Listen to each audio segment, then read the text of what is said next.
natin. Okay mga idol, so ito yung ganito kalalaki yung seedlings na tinatanim natin. Ayan, pakabayan. Lapit mo para makita nila. Yan, pakita mo dito. Yan. So ganito kalalaki. More than a meter na to. I think nasa 1.5 meter na yung haba. So yan, so nag-start na siya magsanga-sanga. So kung kukuha kayo ng seedlings, magtatanim kayo ng seedlings na durian, recommended ko talaga yung ganito na size. Kasi 90% yung mortality nito, 99%. Depende na lang no, kung paano mo alagaan. Pagka madamo, hindi mamamatay siya. Pero when it comes to the size, namatay siya dahil sa size niya. Wala pa naman. Kasi malaki na to. More than a finger na siya kalaki yung puno niya.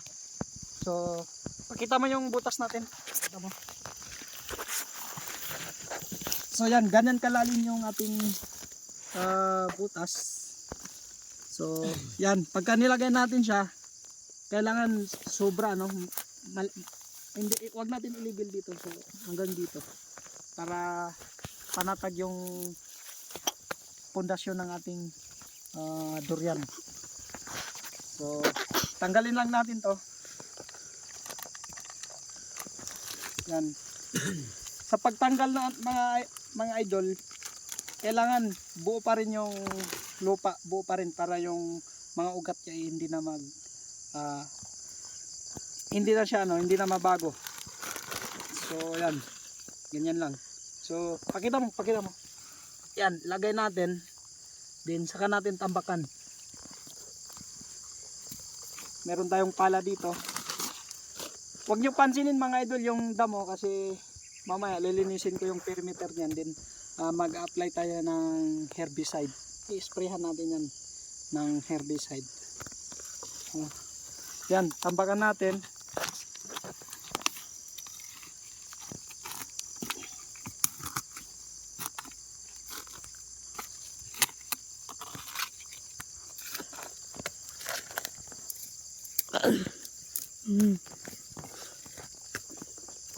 So, pagka matambakan natin, ganyan, hapakan natin para pagka mahangin, nakita mo yung mukha ko, para pagka mahangin, hindi matumba. Yan, tingnan nyo naman, no? So, ganyan lang mga idol. Meron pa tayo dito. Ayan, meron pa dito. Pakita mo ng maayos. So, mga idol, 20 pieces, I think 20 pieces yata yung tatanim natin yun. 23 na durian. So, marami-rami mga idol. Okay. Tingnan nyo nga naman, oh, ang lalaki ng puno. Ayan. Dahil mabato itong area.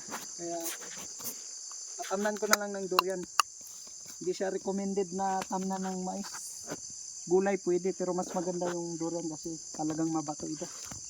So para hindi na natin yung area.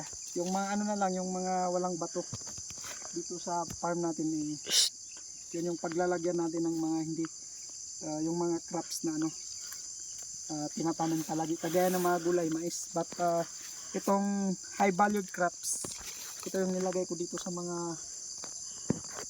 pampang banda, yung mga pagilid na lupa, din yung mga mabato. So marami pa tayong ipapakita mga idol regarding dito sa pagdudurian.